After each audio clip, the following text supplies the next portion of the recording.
ವಿಧಾನ ಪರಿಷತ್ತಿನ ಸದಸ್ಯನಾಗಿ ನಿರ್ವಾಚನ ಹೊಂದಿದವನಾಗಿ ವಿಧಿದ್ವಾರ ಸ್ಥಾಪಿತವಾದ ಭಾರತದ ಸಂವಿಧಾನದ ವಿಷಯದಲ್ಲಿ ಶ್ರದ್ಧೆಯಿಂದಲೂ ನಿಷ್ಠೆಯಿಂದಲೂ ಕೂಡಿರುತ್ತೇನೆಂದು ನಾನು ಭಾರತದ ಪರಮಾಧಿಕಾರವನ್ನು ಮತ್ತು ಸಮಗ್ರತೆಯನ್ನು ಸಮರ್ಥಿಸುತ್ತೇನೆಂದು ನಾನು ಈಗ ಕೈಗೊಳ್ಳಲಿರುವ ಕರ್ತವ್ಯವನ್ನು ಶ್ರದ್ಧಾಪೂರ್ವಕವಾಗಿ ನಿರ್ವಹಿಸುತ್ತೇನೆಂದು ಭಗವಂತನ ಹೆಸರಿನಲ್ಲಿ ಪ್ರಮಾಣ ಮಾಡುತ್ತೇನೆ.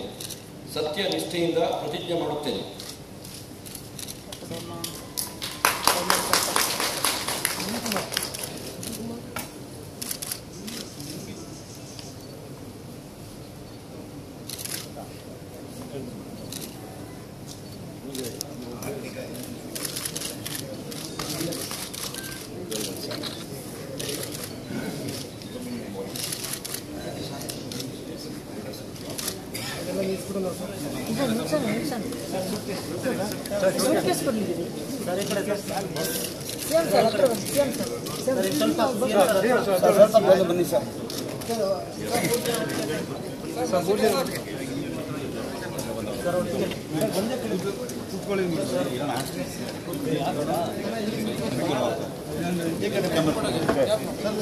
ನೀವು ನಿಂತ್ಕೊಳ್ಳೋಣ, ಮುಂದೆ ಹೋಗ್ಬೇಡ್ರಿ, ಮುಂದೆ ಅವ್ರು ಅಲ್ವಾ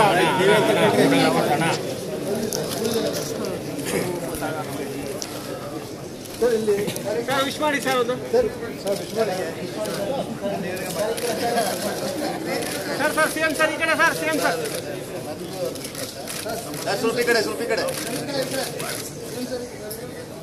ನೋಡ್ಕೊಂಡು ತೆಗಿ ಸರ್ ಸರ್ ಇಲ್ಲ ನಾಯಿ ಸಮಯ ಹಿಂದೆ ಯಾರು ಕೈ ಕೆಳಗೆ ಬಿಡ್ರಿ ಇವರ ಪುಣ್ಯ ಸ್ವಲ್ಪ